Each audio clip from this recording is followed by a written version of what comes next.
talk about have already been addressed, or my member has already said they support it, so why should I go in? And the answer to sort of all of those, relate it back to your business. When you see your clients, when you're showing them that you're there, when you're developing that relationship, that's what you're doing with the lawmaker as well.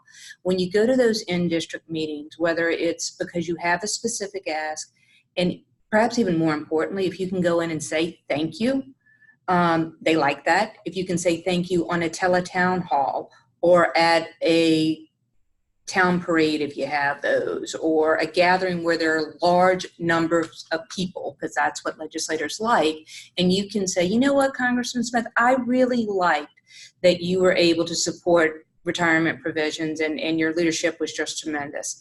And then the crowd goes wild and they clap, and then he's going to go, you know what, I like that Maggie girl. She says nice things when she shows up. But it really does build that relationship. And so even if you have a member that already is supporting Secure Act, the House has already voted on it, so we know that that's not going to be a big ask. But we know that it's stuck in the Senate. So we can leverage those House members that we know have been supportive to say, hey, you know what? We're having some trouble in the Senate. We have some holes on it, primarily in Texas and Pennsylvania. But even in, your home state, Maggie, of New York, when I'm meeting with my legislator, I can say, hey, I know you voted for the Secure Act. It's stuck in the Senate. It would be really helpful if your state delegation senators, especially those that are part of the 2014 class, so they're going to be up for re-election in 2020, they're going to want something to show constituents that they were able to vote on and enact. So if you want to talk to your Senate delegation about the importance of this and how it is in your campaign, relay that to leadership. It then gives the Senate leadership some wiggle room, right? It's saying, okay, I'm feeling pressure. So just having those conversations with your House members, and more importantly, if it's the Senate members that actually haven't voted yet, to say, hey, I know you're behind it. I know there's a hold, but you know what? If you weighed in with leadership and said it would be helpful to you, that might apply pressure to those that have holds, and that would help move the legislation through the process. So those are all different ways that you can approach it. Getting to some of the challenges, if you're having difficulty scheduling meetings, recess is really tough. Sometimes the members aren't actually in the district, so it makes it hard for them to schedule time with you at that point. If they're not being responsive, however, there are a couple of things that you can do. I'm going to ask you to exercise some discretion when I tell you what I'm about to share with you, but we're here for you.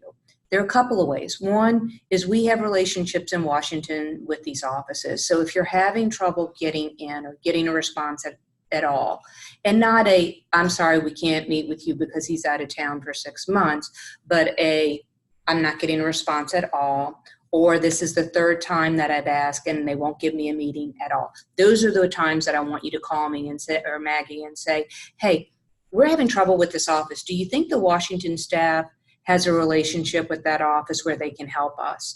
And we can go to our colleagues here in Washington and say, hey, you know what? The district staff really isn't being all that responsive.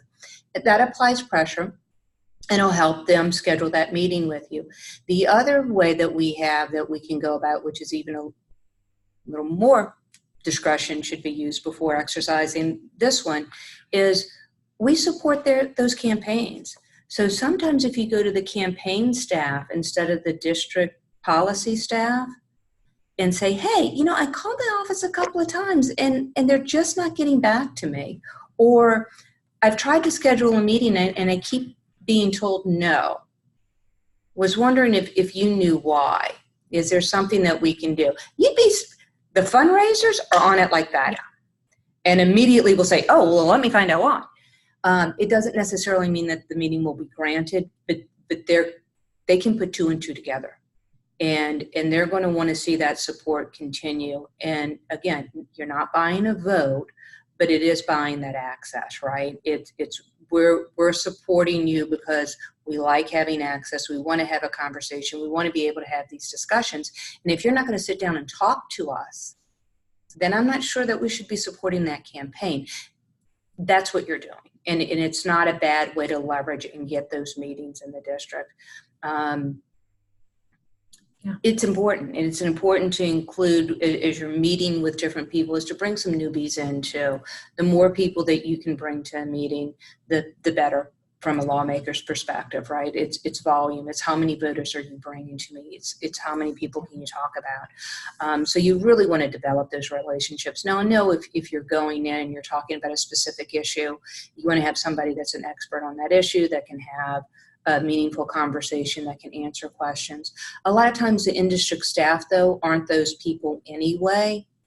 If the lawmaker is there, he certainly gets this, but he's going to shoot it back up to his policy staff in DC. So it really is about that relationship development, making the ask if we have one at that time so that they do check the list.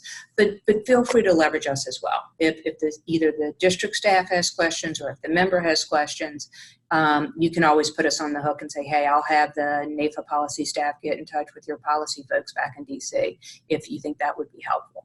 And if the member says yes, definitely tap us and we'll do that so we close the loop.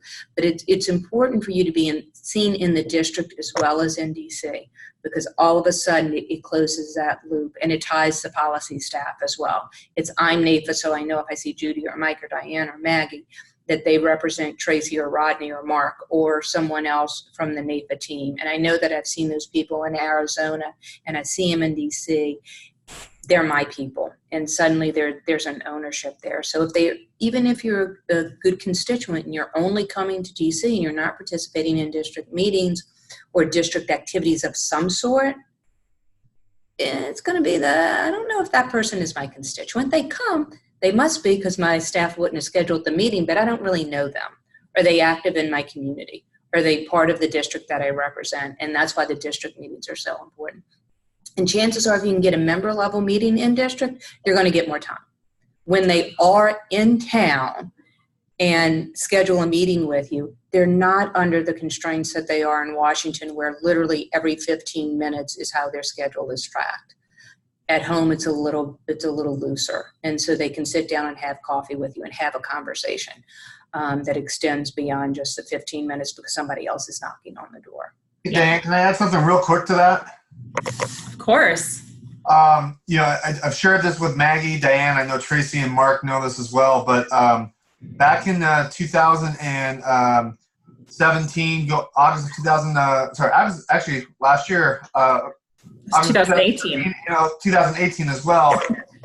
We actually were meeting with Kevin Brady, who was the chair of the Ways and Means Committee, and we met with him in district in August and provided him some checks and things like that. But both times we met with them, it was 3-4 hour. It was supposed to be a 10-minute meeting, but it turned into 3 to 4 hour lunches, and we ended up talking a lot about tax policy, how it affects our clients, things like that. And we've become here in Texas a really good resource for ranking member Brady right now because of that relationship. So you can really do a lot in districts. So that's great. And I will jump into, I know Diane did say one thing.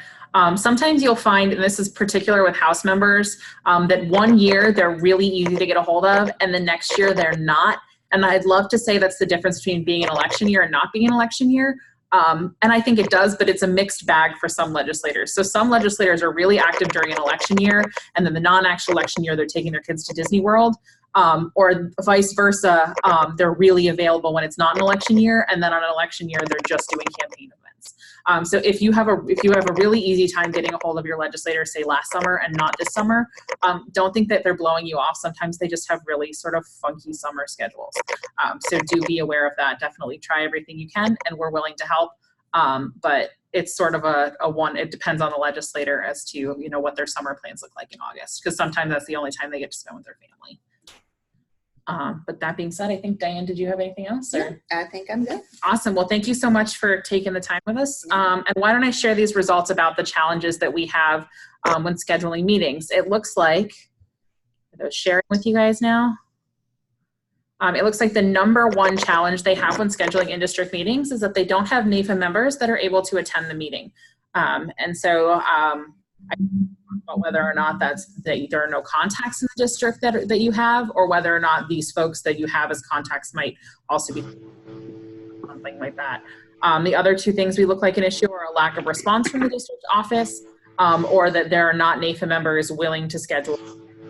That sort of goes in tandem with NAIFA members not being able to attend the meeting. So those are things we can definitely talk about as we move forward. So I'm going to hand it off now to Mark Aker, who is the first vice chair of the committee, if you've never seen his face before, and Mr. Rodney Mogan, who is the regional vice chair for the Southwest region from the great state of Texas. So they're going to chat a little bit about in-district meetings. Great. Well, hello, everyone. I'm Mark, as Maggie said. This is an exciting time for NAIFA. It's a time that we can expand our reach in advocacy and providing more value to our members. And this call really does what we want to do. We want to educate, differentiate, and advocate, right? So today we're going to teach you some practical ways you can make your APIC efforts better. And we're going to show you how we differentiate from anyone else in the industry in advocacy efforts across the country. We're one of the best at it, and we want to show you some practical tips to make you better at it in your efforts and on the APIC side of things in your state, region, or whatever you're leading in your territory. So we brought in Rodney Mogan from Texas. Rodney is, in my opinion, over the past couple of years, getting to know Rodney, one of the best at advocacy. And who better to learn from than the best, right? So we've asked Rodney to step in and give us some ways that he's run a successful PIC committee in Texas, as well as in the Southwest region of the PIC committee nationally. And so we'll get started with a few questions from Rodney. As we all know, we're all good salespeople and we like to talk a lot. So we'll keep Rodney on point and make sure he provides you with awesome value in your time. So the first question I have for you, Rodney, and as you've seen some of the poll results, one of the obstacles that a person may face when trying to schedule the meetings is with their congressman or senator is who to contact and how to get that appointment set. So talk about how you've done that in your efforts and that part of the world of APIC. Yeah, well, Mark, first of all, that's high praise coming from you that I'm one of the best because you helped teach me. So, that's a lot of good praise there. Really, I think it comes down to just like what we do in our own practice, and that's having a business plan. And so when I took over as the state PIC chair, really laid out a plan, looked at all the districts, identified who the different people were, cleaned up who the key contacts and federal coordinators were. Key contacts are someone that have a really strong relationship. Federal coordinators are people that may not have a strong relationship with someone, with that representative, but they're willing to try to set the appointment. And we really were lacking on the federal coordinator side. So in Texas, we made a strategic decision, and we have a new person that's taken over this role, and she's on this call. So she's going to learn it today, but she was going to learn it tomorrow when we met. But that person, we have one person as our federal coordinator, and they are the federal coordinator for all 35. They help actually coordinate and set the appointments, both in district and outside. I've been doing a lot of that as we've been getting someone into the role. But what we have is one central person, but we have local people in the different districts with the affiliates and with the local chapters that help facilitate that as well. So it's really having a business plan and really knowing how to set an appointment. And then the last thing that, or two other things that we do real quick is, we have some districts, and Diane can talk about this, that insurance are a bunch of greedy people, and it's taken 8 to 10 years of really working with them, walking into their district offices, doing some different things to now where they actually will let us do a town hall with them or let us do some different things. So it's really where it's happened is in going in district and that really being part of the community. It's also a great way, like Maggie said, sometimes you might not have members in that district. We had 3 districts that were not covered last year for the congressional conference. I recruited 3 new members and got them to go to the congressional conference last year. So not only did we get new members into NAIFA, but we got 3 people that I introduced to the congressional reps that are now building a relationship. So it's doing those different types of things. Awesome. Told you he was an all-star. Hey, Rodney, how do you find who the key contacts, federal coordinators, and legislative contacts are to build your roster of people? Well, it was a little bit easier when we were all local chapters because they all had to have those roles. With the new NAFA that we have, and the affiliate and local structure. In Texas, we have 5 locals, so that's a little bit easier because they have a little bit more structure to it. With the affiliates, probably like everywhere else across the country, we're still trying to figure that out, and we're still trying to build those people up.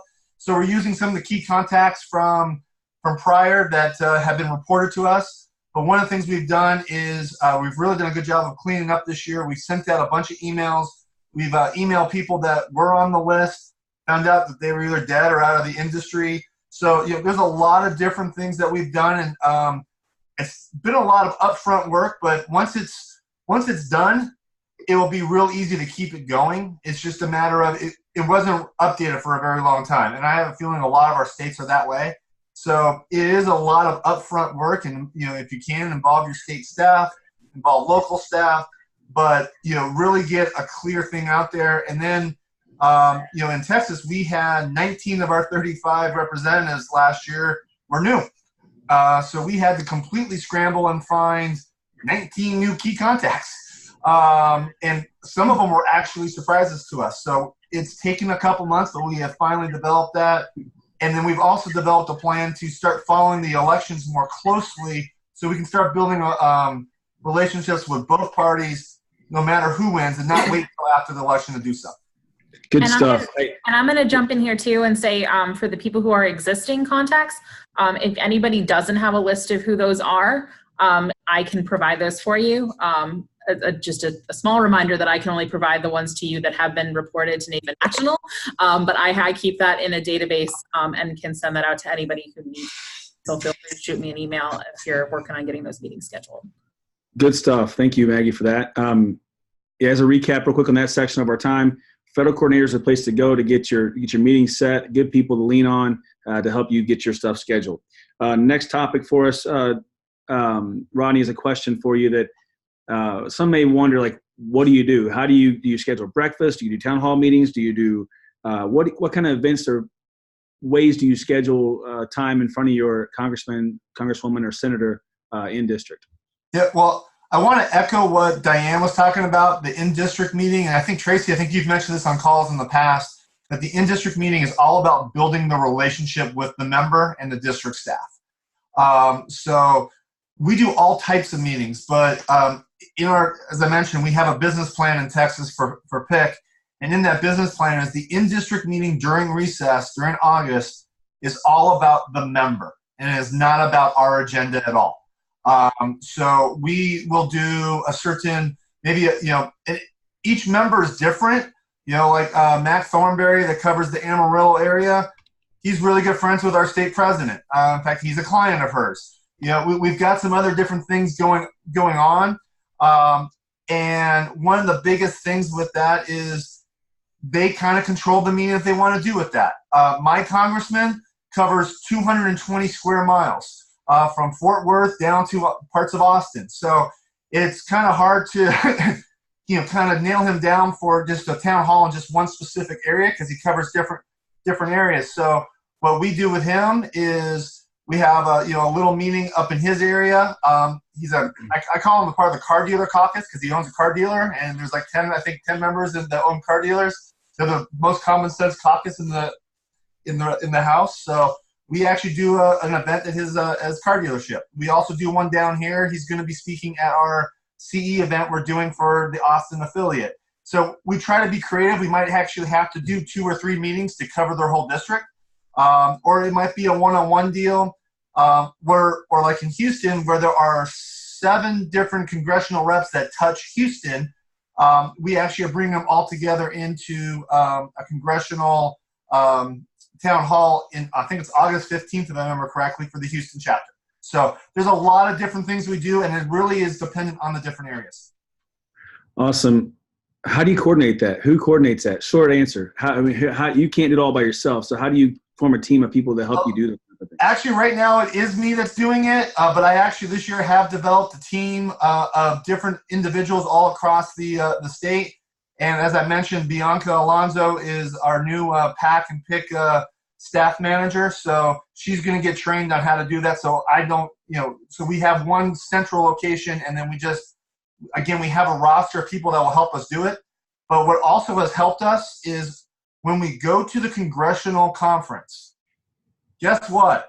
Their scheduler sits right next to the receptionist in almost every single district office. This year we left with 26 of the 35 congressional rep meetings scheduled already for August.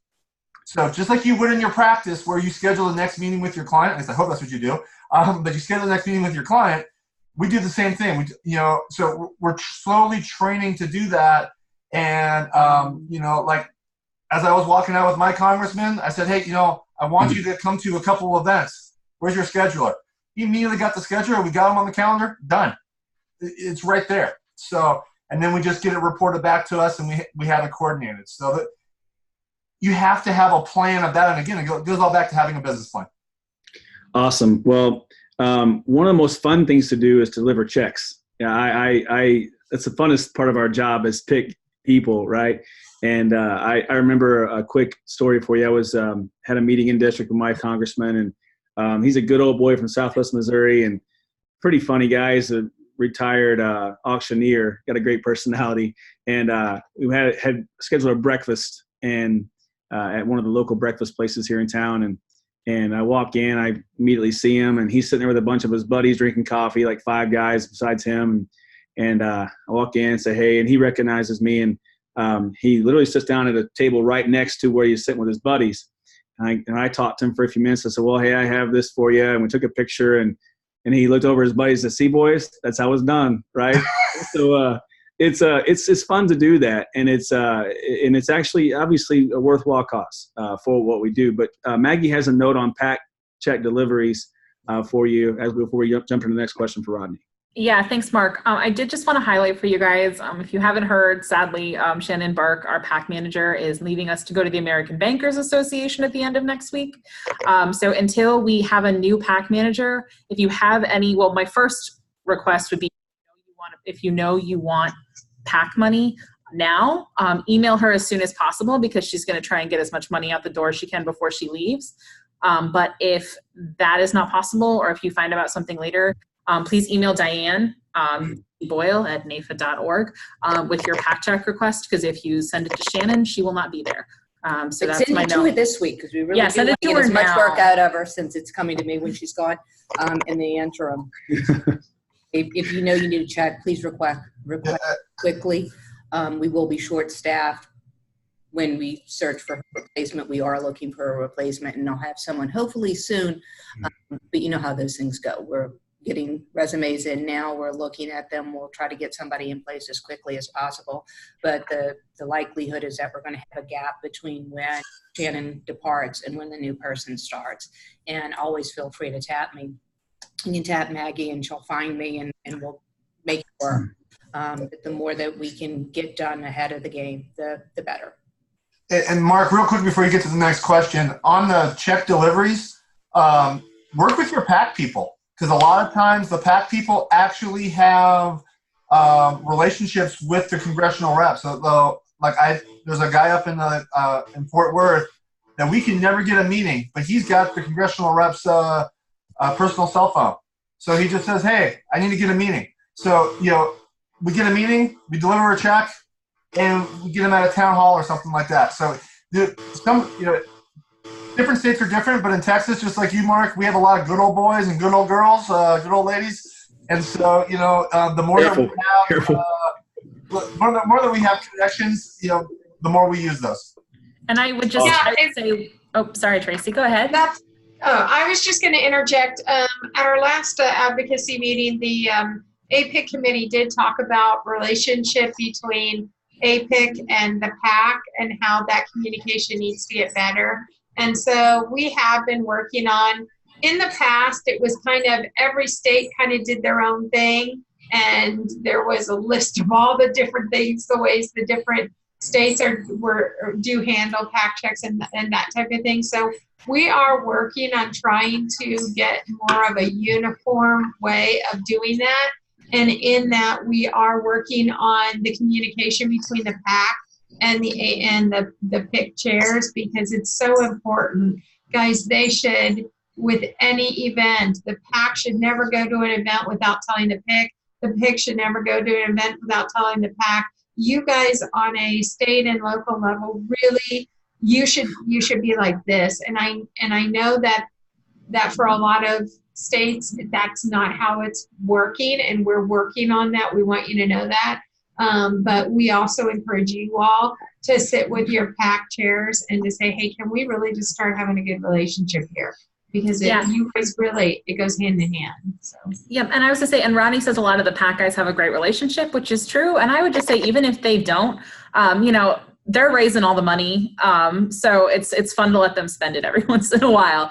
So if you have somebody that works on your PAC committee in one of those districts, make sure to include them, because that also keeps them inspired to raise the funds that we need to spend to give to candidates. So right. Let you move on, Mark. I just wanted to share. No, great point. So we're one NAFA, right? We work together as a team to accomplish the whole thing, and remember every aspect. So that's good points. Ronnie, you hit on this a little bit ago. The next question for you that I'm asking you about how to get appointments when you've asked for requests for appointments and not gotten them. But obviously, you guys are well ahead of the game by doing it in DC while you're there. But of those 9 people, those 9 congressmen or senators that you did not hit while you were there to schedule follow-up appointments, what do you do? What's a tip you can do to make sure you follow up properly, to make sure you get those others that you don't have already scheduled on the books for district meetings? Yep. Again, I'm going to sound like a broken record. It goes back to the business plan.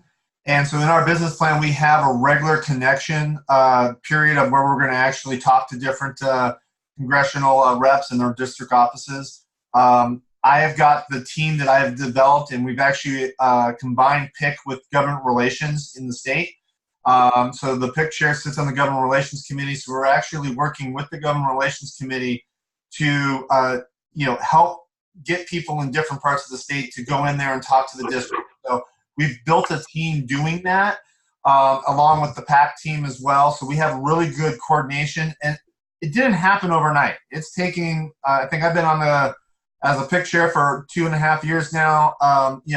We're just now getting to where I think we're, an oiled machine. I won't say well-oiled yet, but an oiled machine, and we're working. But you have to have that plan of how you're going to do that. But I've been known to, go drive up to Huntsville, which is where Chairman Brady is main district office is, because he wasn't even calling us back, and we had a $5,000 check to give him. I drove up to his district office. I took 2 yachts. I think I'm stealing your thunder here, Mark, but I took 2 yachts with me in the area, got them in the car. We went in, we introduced ourselves to the in-district supervisor, the in-district chief of staff, and said, hey, we've got a check. We want to meet with the congressman. His issues, the community that he works on, is really important. 2 hours later, as I'm driving back, I got a call from the scheduler saying, okay, the chairman is going to be at this place in 2 weeks. Can you be there? Yes. I brought the same 2 people from Yad, and I brought 4 more people. We had a great lunch, like I said, for 3 to 4 hours. And so, but sometimes you just have to make the ask, and you have to, I'm 7'2", as some of you guys know. So when I walk into a district office, I kind of get a little attention. So, but if you come in with 4 or 5 people, even if you're not 7'2", you're going to get some attention and say, hey, we want to meet with the congressman. When can we meet with him? Or when can we meet with the legislative director? Someone, so that we can actually have some conversations. And then it actually develops up from there. Very good. And he's 7'4" with his boot on. Yeah. So thank you, Rodney, for that. You mentioned a lot about the team aspect of your business model, right? And some of us on this call might be sitting here going, well, it's just me. I'm over here in Missouri or over here in Alabama or wherever we are, and it's really just me, right? So how in the world, Rodney, am I going to find more than just me to walk in and do all this legwork of this business plan you're talking about? Okay. First of all, when I created the business plan with the state, I did a lot of the legwork up front. And I get that. That may not be something you want to do. It may not be something you can do. But I'm a big believer that I got to walk the walk to talk the talk. Part of my business plan was the first 3 months I did a lot of the stuff. Then the next 3 months, I started getting different people involved. And, you know, maybe it's your state president, maybe it's your state exec, maybe it's your own staff person from your own business, you know, or really, I think what really works, and this is kind of what happened with me and got me involved, was one of my state presidents, now he's a former state president, pulled me inside and said, hey, I think you have a passion for this. I think you'd be great at this. I'm going to show you the ropes. Will you help learn it? And, you know, so I think the more you reach out and the more you get people, and, you know, the great thing about Maggie is she can pull a list of all the members in that particular congressional rep's district. You know, now if you're from Montana and there's only one congressional rep, then all your members are in that district. But if you've got multiple reps and you know that you're, you know, maybe you have a relationship, maybe you met Mark Aker at a state conference, maybe you call up Mark and say, hey, Mark, I'm going to go over to Roswell, New Mexico, and, you know, I'm going to see some friends, but I want to see if we can meet with the congresswoman there. You know, will you want to come along? And then you start turning it over to that person, and it's slowly building, but you don't say, hey, I need you to do this. You say, would you like to come along? Get them interested. And I like to get the yachts going because I think it actually does a couple things. Number one, it enthuses them about NAFA membership, and so it actually stops them from wanting to leave. Number two, it increases PAC contributions from them. And then number three, you've got someone for probably 5, 10, 15 years that you don't have to worry about replacing. So, and it builds your bench. So, you know, selfishly, you might have to do some of the legwork up front, but if you're smart about it and part of that business plan and figure out how you can get those resources, it's the same thing when we start a practice. We don't immediately have all the resources there. So, you know, I think there's some good opportunities there. Very good. I'll speak to that real briefly. Ed Anderson was the chair of our PIC committee nationally about, I guess it's been probably 6 years ago. It's been a bit ago. He's still awesome as he ever was. I get to see him once or twice a year in board meetings here in Missouri. But Ed Anderson is the one that got me involved in advocacy. And he just saw a young, dumb, hungry financial insurance advisor and said, hey, you know what? I got a check to deliver to your congressman and Billy Long in Southwest Missouri. You want to go with me? And just what Rodney said. I fell in love with the process. I believe NAFA was built to make me a better advisor, right? And I didn't know advocacy was part of the picture, honestly. I just know the resources we provide in education and the mentorship within NAFA is amazing for young advisors. And once I got exposed to the process, I really saw the value on top of all the other great benefits NAFA provides to members, the value of advocacy. And from that point forward, I've never missed a congressional conference. I've never missed a PIC-PAC training. I go to all the check deliveries. I've been to 20 plus check deliveries and meetings in district in my state across the whole state of Missouri, like Rodney, from Kansas City, St. Louis, and Springfield, and all in between. And it's amazing to see what we do and the impact we have. And so you never know when you might, I know this is like tooting my own horns, we say in Missouri, but you never know when you might find the next Mark Aker to come alongside you and be the vice chair of the PIC National PIC Committee just 6, 7, 8 years later. And so those are the people that are going to help us lead the future of our association. And it's up to us to drag them along, maybe by the hair of their heads sometimes, and say, hey, look, man, this is important. Hey, look, new advisor, this is important. You should come check this out. And man, we're so infatuated with Snapchats and Instagram. Like it builds our cred on the street, right? So it's good to get those yets in there involved and get them putting on Facebook and all those also awesome social media outlets. And that's helped building their career as well. And like Rodney said, you got 15, 20 years of awesome, young, hungry, advisor ready to step into the role that you've filled for so long.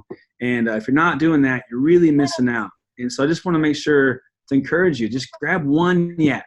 Grab 4 if you're Rodney, but grab one and find that next leader that's going to step in the role and make your job easier, frankly, right? And so it's an exciting time for us yet. I have 2 more questions for you, Rodney. I want to make sure we respect everyone's time. Yes. Can I jump in there really quick, Mark? No, thank you. Just kidding. I do just want to say too, I know in a couple of states we've heard feedback saying we've got some YATs, but they just don't seem to want to buy into this process. Somebody like Mark, who is a young and involved YAT, and I know Blake Gillis is actually our YAT liaison for the national committee. These folks that are already involved in YAT, if you can either reach out to them directly or reach out to me, they would always be happy to sort of make a call or shoot an email. Or it's easy sometimes if you think sort of a peer-to-peer, if they're not interested. I know these guys are really willing to help out in other states too. So it doesn't have to be in your state. Having some issues getting YATs involved and you sort of know who those guys are, feel free to reach out to some of the folks on the national committee. Man, I got goosebumps as you said that, Maggie, because I literally, if you check this out, I got the pictures back on the 3 pictures on the wall by themselves back over there. A picture of both my senators with me, with thank you letters from me meeting with them, and my clients all talk to me about them every time. And one's Democrat, one's Republican, and I get all kinds of awesome conversations going. But it's amazing what's done for my career, and I would happily, every single person you want to throw my way, I'll connect with them. But Blake, John Richardson is a past YAT liaison for us, and he's a YAT chair this year nationally. There's so many good resources for you to take advantage of, and we don't do this business alone, right? We're stronger together. And so please, I would welcome a text, an email, a Snapchat, whatever it is, to help you build that roster of young people, because it's so necessary as we build. And real quick on that, 'cause I know you have 2 other questions. The key thing what I found was a lot of YATs, I think, do want to be involved in the process. They're just so afraid they're going to do something wrong. And so you just really need to just say, hey, look, I'm doing a check delivery or I'm meeting with the congressman. But you're a congressman. They're not mine. You'd like to come along and just see how I have a conversation. And then all of a sudden they're like, yeah. But if you just say, hey, I'm meeting with a congressman. I want you to be there so that you can lead the conversation or whatever. They're going to say, I don't know how to do that. So it's really taking that time to really show, tell, do. And, so like I said, there might be some legwork up front, but once you do it, it gets people involved. Yep. Hey, Ronnie, real quick, respectful of everybody's time. Give me an example, Rodney, of besides the one you talked about Congressman Brady, about a great example, 3 minutes or less. You're welcome, team. Of a good industry meeting you've had that is you could kind of brag about to the group and how it's impacted you. So we have a congressman in Houston named Al Green who absolutely hates our industry. And I walked in one time when I was down in Houston, and he happened to be there. It was during August recess. I walked in, introduced myself. Al Green, if you don't know him, he's about 5'2". I'm 7'2", like I said. So he was a little intimidated, but I just said where I was, and I said, here, and I literally brought a list that Maggie had printed of all the members in his district. And it was about 23, but then I actually had called all the members and said, how many clients do you have in this district? And each one had 100 or 200. So I did the math for him and showed him that we represent about 17% of his overall district. And I said, you're making a mistake not listening to us. All of a sudden next year at congressional conference, he wanted to meet with us. Not just the staff, he met with us. And now we have a meeting where he's going to be participating in a town hall. So it takes time, but that's what we did. I got that done in 90 seconds, Mark. That boy, I'm appreciative of that, and so is everybody else. What are there? Give me like 2 or 3 things, Ronnie, that you do follow-up wise after your meeting that you feel is pertinent and valuable to the team members here listening in. Personal thank you card with your business cards again, every single time. Congressional meeting, in-district meeting, town hall, whatever it might be, always saying thank you in a handwritten note, and our staff helps put that together. Number 2, I always send an email and a thank you letter to the scheduler, so that not just the congressional rep, but the scheduler, and saying thank you for carving out some time. Guess what? Like Maggie said, they might be busy, but because I said thank you to the scheduler, they'll find time for me. So it's different things like that. And then number 3, if I am delivering a check, I always send a thank you note to the fundraiser as well. Awesome stuff. You're missing a very important thing, Rodney. What else do you do? You tell Maggie. Yeah. Yes. Sorry. There's two important things. We always schedule the next meeting, and then and most importantly, you're right, Maggie. We always tell Maggie that we had the meeting and how it went and who we I'm got. happy to rank below the congressional member. Like, second most important is cool. Yes. Very good. Yeah, it's very simple. It's a quick report to Maggie. Lets her know what's going on. Obviously, lets her update the key contacts, federal coordinators, and all that good stuff. It just keeps us abreast of what's happening. So it's a very, very important part of the puzzle. Guys, we're finished, Rodney. Great job, man. Thanks, Mark. You did great. Just key takeaways for you guys, okay? So I hope you took notes. If you didn't, you missed out. Hopefully you can record this as Rodney drinks his milk water. The takeaways for you is this. First, build a team. Life's much easier with people around you that have the same vision for what you're trying to accomplish. Build a team. And if you're a one-person show, find one person and then find more people. It's a much easier task to do it together as a team. Number 2, business plan. You got to have a plan. If we don't have a plan, we can hope to do good and see if it works out, but have a plan in place. Rodney, I'll ask, Rodney, will you please email Maggie your business plan for PIC in Texas and so that way she can disseminate that to those who may want to see what you guys have done in Texas. That'd be a great resource to have for everybody. I think they'd love to see it. Lastly, so team, build your plan, execute the plan. Do what you say you're going to do. Hold yourself accountable, little soft accountability. Make sure you're executing on the plan that you put in place. You do it in your business. Do it for PIC as well. And fourth, if you need help, call Rodney Mogan. Going to help. And that's all I got. So thank you guys for your time. Hope it was well worth your time. Thanks, Mark. Appreciate that. And Rodney, thank you guys. You did an awesome job. And see, this is what we're talking about, really digging into some of the questions that you all may have. And I think they both really helped to give you a great roadmap of where to go. A lot of people right now, because we don't have per se this all important bills that we want passed. The Secure Act got passed by Congress, but folks, we're still stagnant in Senate. So, it's great if you're leading first in half the race, but you're not winning the race unless you get past the finish line. So we need to get our senators to be voting for the Senior Secure Act. We need to get them on it. And it is dead in the water right now. Maybe I'm over exaggerating, but maybe not. In the Senate. So we need to get them interested and we need to get them. It really is a bipartisan. So we should be able to get this sucker passed. So when you're in your in-district meetings, that's definitely something that you can talk about. The second thing that you can do, for me, in-district meetings are where I get my personal relationships with them going. I've met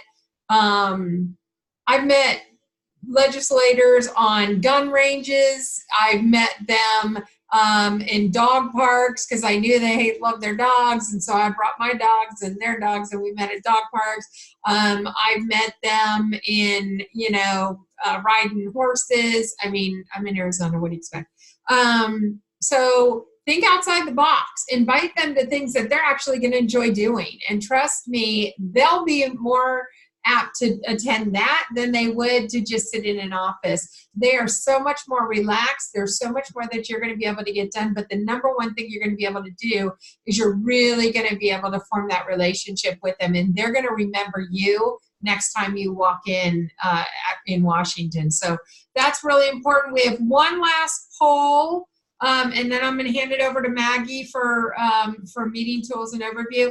The poll is, we are thinking about doing another night tour. We did it a few years ago. Well, I did it a few years ago when I was the Western region PIC chair, but we're looking to do that again. So we want to know, is that something that you would want to attend? We'd probably be doing it the night before we go to the Capitol, which I think is the 3rd or the 4th, whatever. So if it's a yes, let us know. If it's a no, let us know that too. We want, because a legislator actually has to bring you in when you do a night tour. So we want to be respectful of their time if we don't have a lot of people that are interested. And we would also invite your spouse or family member or whatever that may be coming with you to DC. We're not going to make you leave them behind. We're out. See ya. So those are the only things that I have to say. And I'll hand it over to you, Maggie. Awesome. So I'm going to ask Tracy, because she's the only person on mute right now. Can you see the district meeting page on the screen? I can. The web page? Okay, excellent.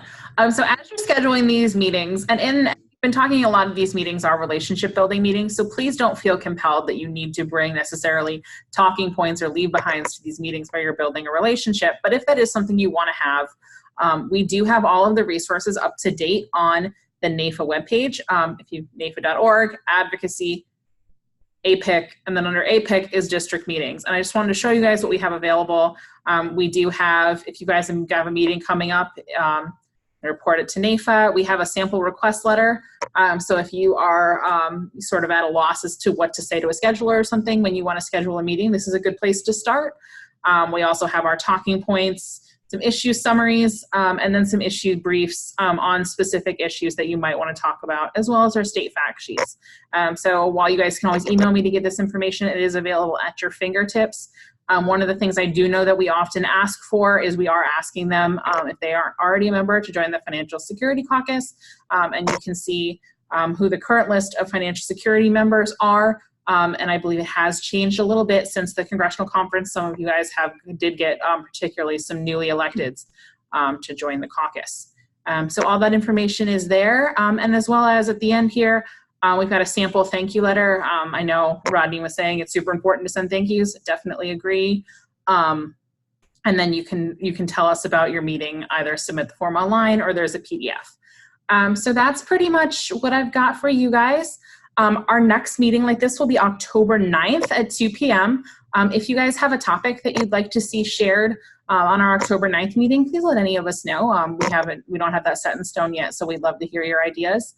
And thank you so much for taking the time this afternoon to listen to all of us talk about district meetings.